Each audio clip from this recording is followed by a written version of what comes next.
I 100% feel like I was part of some cruel medical and social experiment. I've now been living as a woman for 28 years, and I fully regret this. I can't believe this happened.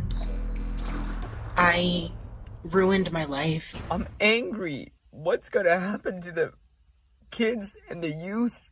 I'm sad for humanity and the children and what's gonna happen. I wish I could just very harshly say to my young pre-testosterone but trans-identifying self, don't do any of this, don't go on T, don't get surgery, don't even change your name, just stop. I lived 8 years as Laura Jensen until I woke up and realized that it was totally insane to live this out. In the quiet Canadian city of Winnipeg, the Reimer family unwittingly became involved in a scientific experiment that would shatter the boundaries of ethical research. This is the disturbing story of David Reimer, a young boy whose life took a radical turn while trying to prove a controversial gender theory with Professor John Money. I would like to say to Dr. Money, I would like to ask him if he could be man enough to admit to the public and to even to himself that he made a mistake. He was trying to make history, and it wasn't working. In 1966, David Reimer's life began to unravel when he was just 8 months old. In an attempt to remedy difficulties to urinate diagnosed phimosis, David's parents consented to a routine circumcision, a common surgical procedure involving the removal of the foreskin. The Reimer family received the devastating news that the circumcision had failed, causing deep damage to his penis and plunging the family into a state of shock and despair. The penis has been burnt off from circumcision, and I could not comprehend what he was talking about because, you see, I thought they were going to use a knife. I didn't know there was electricity involved. I was in shock for a while. I guess about a year I was in shock. Seeking advice, the Reimers discovered New Zealand sexologist and psychologist Professor John Money.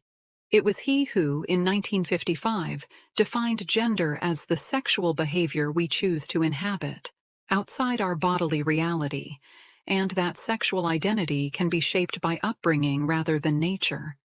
This theory soon flourished and made Money and the Johns Hopkins Hospital team famous.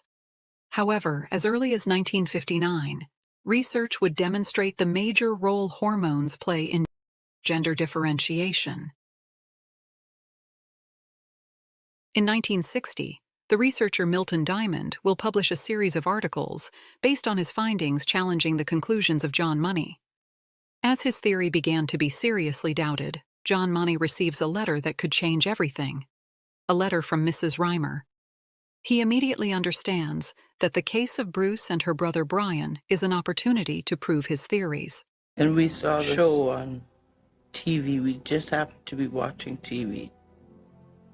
Dr. John Money, a psychologist at Johns Hopkins, is one of the leading advocates of sex change operations.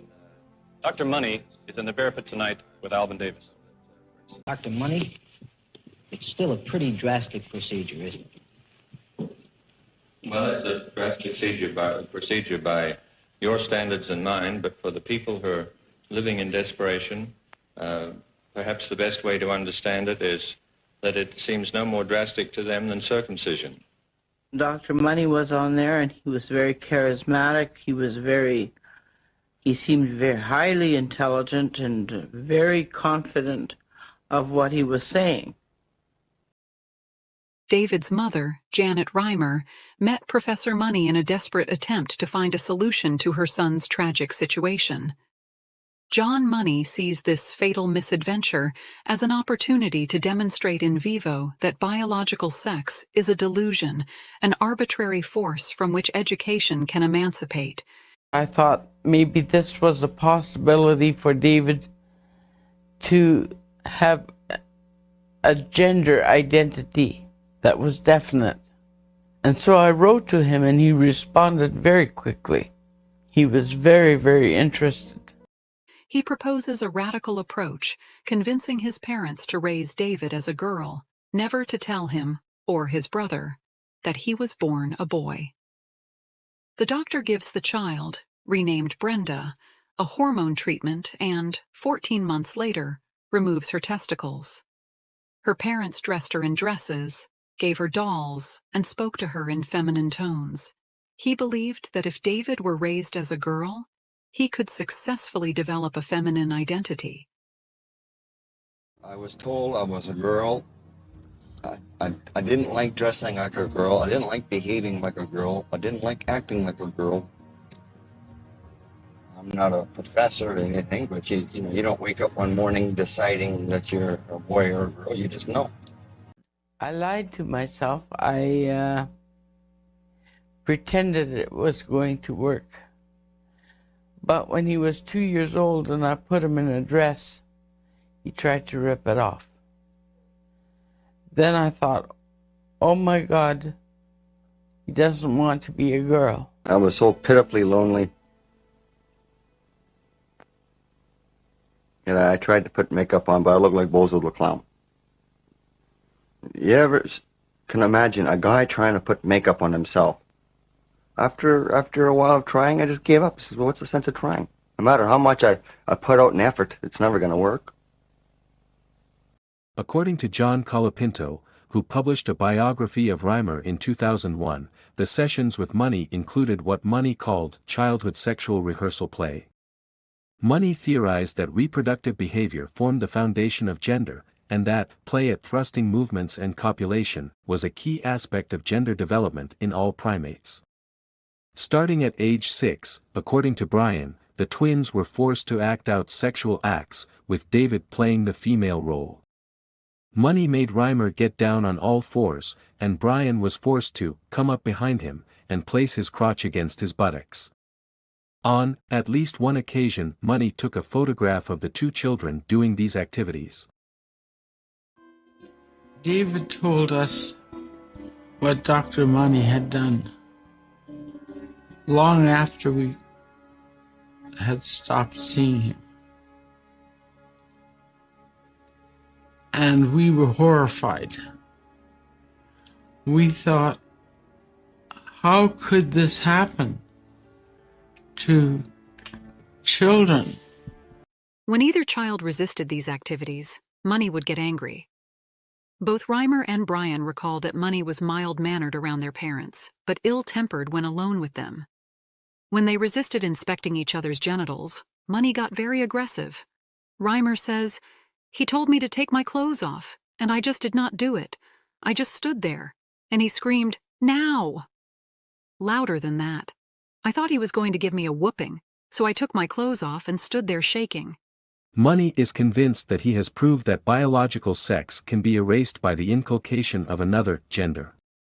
He published numerous articles devoted to the John Joan case, as he called David Brenda, then, in 1972, a book, Man, Woman, Boy, Girl. In it, he asserts that education alone makes human beings male or female. So gender theory was born. In which a chapter devoted to the twins, he describes Brian as a boy interested in cars, gas stations and tools, while Brenda is fascinated by dolls and dollhouses. He concludes that the twins embody a miraculous division of tastes, temperament and behavior. And he didn't mention Brenda's difficulties or the doubts of her family and teachers. His aim was to present the experiment as a great success. The book was an immediate success. On January 8, 1973, The Times magazine devoted an article to Professor Money's discovery. The New York Times Book Review also promoted his work. And for Sociology magazine, the work by John Money proves that children can easily be raised as a member of the opposite sex. After years of painstaking investigation, Professor Schwab-Steen found a key new SDN.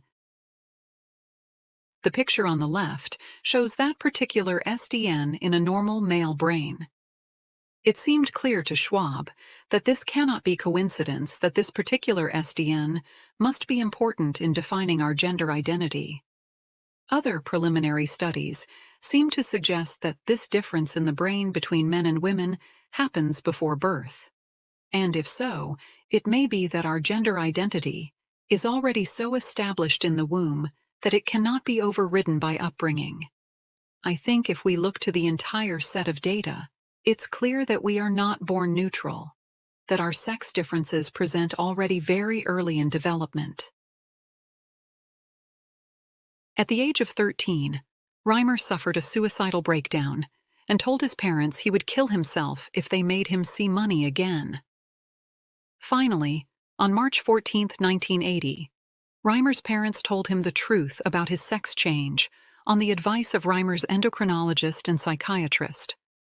At the age of 14, after being informed of his past by his father, Reimer decided to become David. He underwent treatment to reverse the reassignment, including testosterone injections, a double mastectomy, and phalloplasty operations. Reimer worked at odd jobs. On September 22, 1990, he married Jane Fontaine, whose 3 children he adopted. His case attracted international attention in 1997 when he told his story to Milton Diamond, an academic sexologist who persuaded Reimer to allow him to report the result in order to dissuade doctors from treating other infants in the same way. So anyway, with that as a background, the child was supposed to grow up to be a healthy woman, heterosexual, and happy. Unfortunately, that's not what actually happened. When he got to be 14, being raised as a girl, being given estrogens, having been castrated, all of these efforts made to make him into a girl, he said if he couldn't live like a male, he would commit suicide. And that's when they finally told him the story, and he converted immediately to live as a male. I was going to see people that are going to say, well, the Dave Reimer case could have been successful. I'm living proof. And if you're not going to take my word as gospel, because I have lived through it, who else are you going to listen to? Who else is there? I've lived through it.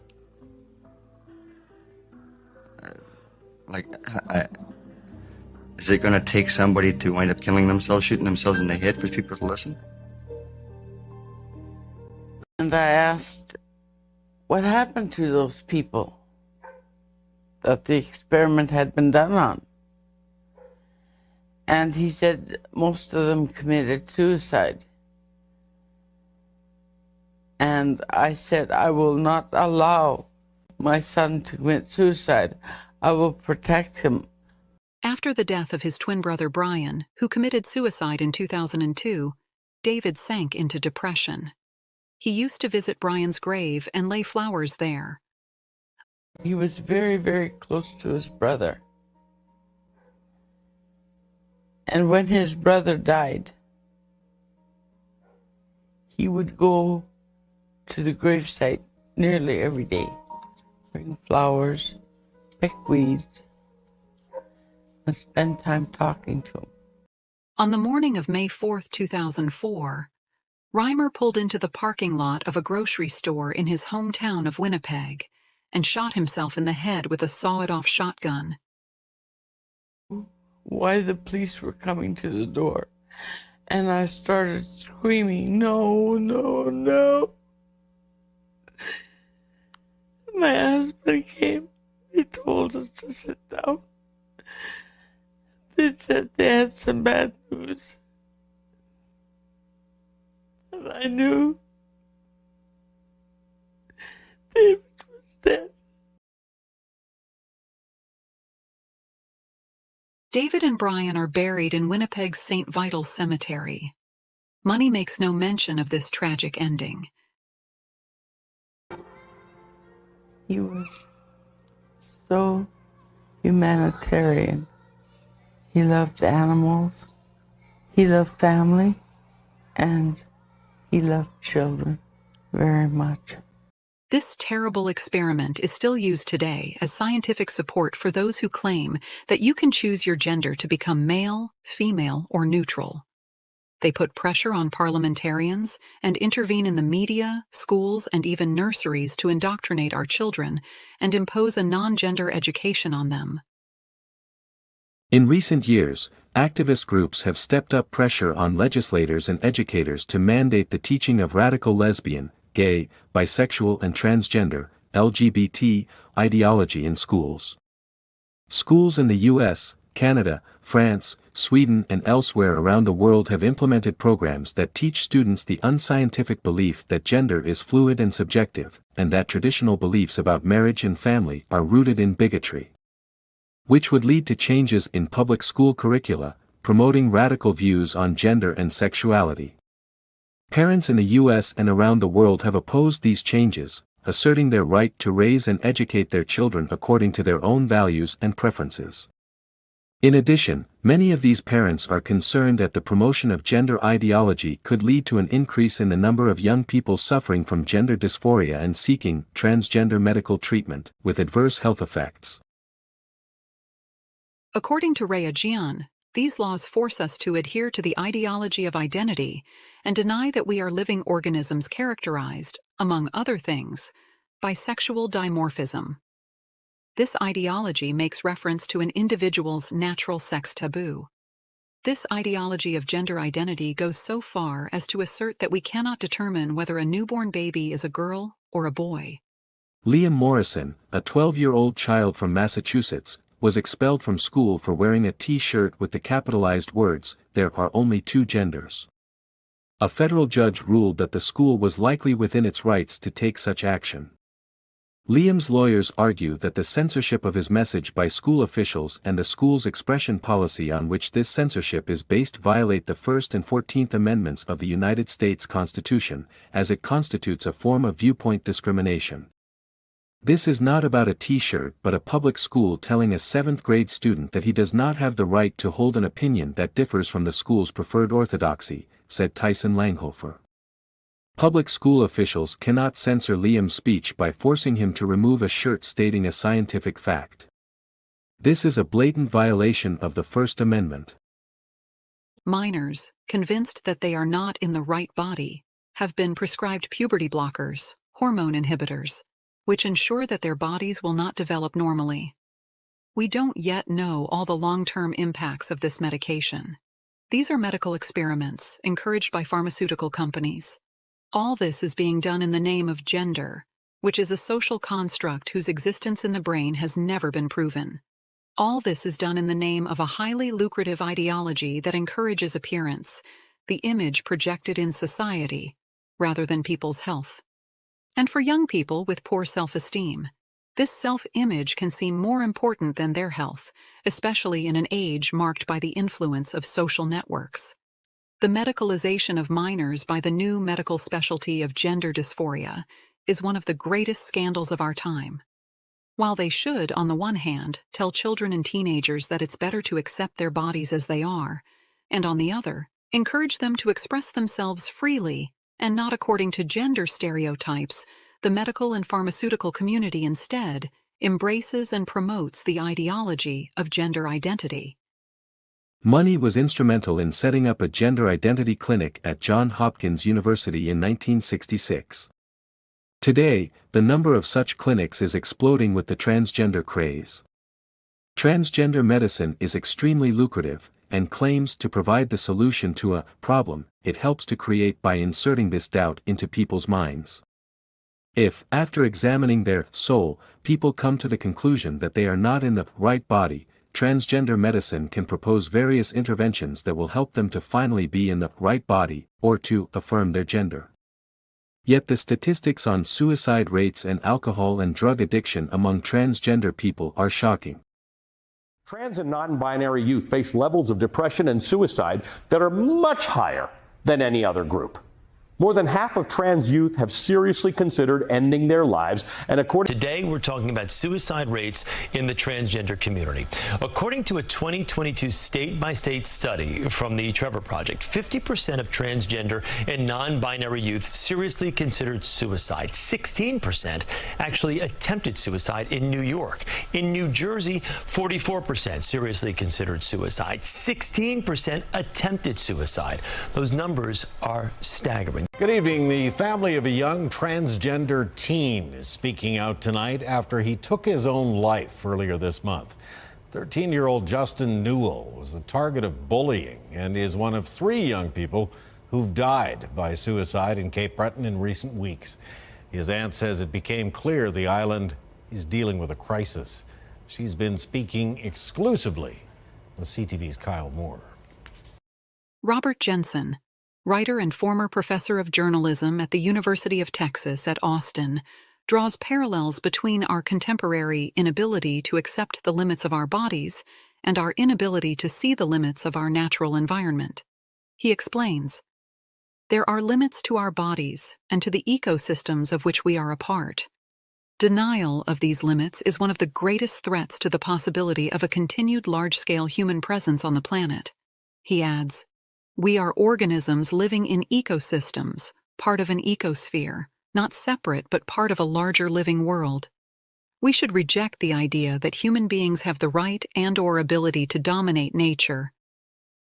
David Bell, psychiatrist at the Tavistock Center, a hospital specializing in the treatment of gender dysphoria, publicly denounces the growing pressure on distraught parents to transform their children without psychiatric background checks, contributing to the mass sterilization of young people. He also confirms that many of these children are autistic or suffer from psychiatric disorders. He was immediately disciplined, leading to early retirement. A year later, Marcus Evans resigned, denouncing the politicization of the medical staff, who behaved like activists for a cause. Subsequently, 35 psychologists and nurses resigned. In each case, whistleblowers were threatened, dismissed, silenced, and immediately replaced by an increasingly militant gender theory staff. There are now numerous studies on children suffering from gender dysphoria, the most recent, on 139 boys identified as dysphoric, showed that 88% had withdrawn and reconciled with their bodies by puberty. According to Helen Joyce, these studies show that most of these young people cope, provided they are supported and not pushed to identify with the other sex. But as clinics specializing in the treatment of these problems have fallen under the sway of trans activists, the treatment being offered has taken an ideological turn. They recommend an immediate social transition, a change of name and clothing, followed by puberty-blocking drugs, hormones of the other sex, and surgery, often while the patient is still a teenager. It's a fast track to sexual dysfunction and infertility in adulthood. Once again, these young people are being fast-tracked through hormones and surgery, despite no evidence that it will help them, and despite good reason to predict that it will harm them. The message of transgender ideology is being spread by social justice warriors on social media, as well as by the medical profession and schools, which have added gender identity ideology to school curricula. Tragically, this story will end in shattered lives. I 100% feel like I was part of some cruel medical and social experiment. I've now been living as a woman for 28 years, and I fully regret this. I can't believe this happened. I ruined my life. I'm angry. What's gonna happen to the kids and the youth? I'm sad for humanity and the children and what's gonna happen. I wish I could just very harshly say to my young pre-testosterone but trans-identifying self, don't do any of this, don't go on T, don't get surgery, don't even change your name, just stop. I lived 8 years as Laura Jensen until I woke up and realized that it was totally insane to live this out. This is what giving a 16-year-old girl testosterone looks like. So I got out of my haircut because my hair was driving me nuts. And I shaved it because I'm tired of watching my hair thin out, and it's less distressing if I shave it. So when I talk about being too far gone, this is what I mean. This is how deep my voice is. It's gotten deeper over time, and it's settled. This is what I mean by hair loss, and it just keeps getting worse. It keeps thinning, it keeps receding backwards, and I'm not exactly sure that's coming back. I have 2 giant scars across my chest that remind me every day that I was butchered by the institutions that we all thought we could trust. I went to my surgeon because I was desperate for answers, and he just told me, it's fine. That's completely normal. Just put Vaseline over it, which didn't make sense to me, but I thought that because nothing else was working, I might as well try it. That gave me a skin infection. It hasn't healed at all, and the wound, whatever it is actually spreading across my chest. I have no clue what's going on. I have nowhere to turn because I no longer have any trust in Kaiser Permanente, and I can't afford treatment out of pocket. I wish I could have my breast back, but a reconstruction may be riddled with even more complications, and no matter what, I will never be able to breastfeed my future children. Those organs are gone forever. This movement of ideas has not remained just a movement of ideas. It has become a political movement, a movement that has taken power and one that imposes itself worldwide since Beijing '95. This is obviously another kind of danger, and in my opinion, it's even a fascistic alignment of society, meaning that gradually you no longer have the right to think differently than what the gender theory dictates. So, personally, I believe, and this is what I responded to participants in a company that was promoting gender theory subsidized by the Human Resources Department. What the psychiatrist tells us is, in a few years there will be no more norms. We will all be exceptions, and it might be difficult to manage. But I replied, wait, sir, if we are all exceptions, there are no more exceptions. There are no more rules. We have a mass of lost people because they no longer have an identity. And contrary to what you say, it's not difficult to manage. It's extremely easy to manipulate. As a psychologist, it's a strong message. If we destroy people's reference points, it creates lost individuals who are easy to manipulate. In the 90s, I was led to teach a management theory called KO management. KO management breaks people's reference points to make them more creative and productive, but they are also easier to manipulate. I don't hear much about this theory as a theory anymore. But on the other hand, I see it applied everywhere, whether in companies or at the political level. Currently, breaking people's reference points aligns with Marx's prediction that capitalism will destroy anything that opposes it, including all old structures, nations, and families that are being shattered worldwide, either through wars or immigration. What hides behind all this is a global and political reordering of humanity, which in my opinion goes in the direction, but I may be mistaken because it's not my field, of a kind of enslavement for the benefit of major financial powers. It's a hypothesis that I'm risking. In any case, what I'm sure of is that it's dangerous, because it's no longer an idea, it's not an ideology, it's a political movement that violently imposes itself on the world. How a cognitive error, or what may appear to some as a harmless delusion, if violently forced onto reality, yields terrible results. It's the Jean Botha case in South Africa. In this case, there were 2 lesbians. One of them had a little boy, and her partner wanted the little boy to call her Dad, which is perfectly in line with gender theory because this theory is about a constructed social role.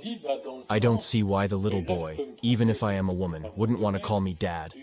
He refused and was tortured to death. That's what happens when delusions are imposed violently on reality, and it leads to massacres as we witnessed in the 20th century. So, it's not just a theory. It's true that thinking is always dangerous, but what's happening is not just the gender theory. What's happening is the global imposition of gender theory. I believe that if we truly want to combat these delusions that regularly occur in humanity, we must look at the connection with belief in God.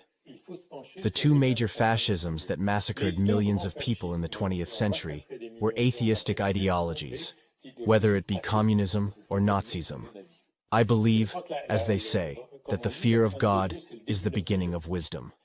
Canadian historian Christopher Dummett has confessed in the Australian online newspaper, Quillette, to falsifying the findings of his research, in the service of gender theory. I used to spend many evenings debating gender and identity with other students, he says. Today, I'm not just sorry for the role I may have played in this movement. I put forward the same arguments as contemporary radical socio-constructionists, and I know they're wrong. Dummett admits that his work was that of an activist, not a historian. I was wrong. I was partially right. As for the rest, I basically made it all up from A to Z. I wasn't the only one. The big question today is what's behind the invisible hand? And why? This was David Reimer's tragic story with the guru of gender theory. Thanks for watching.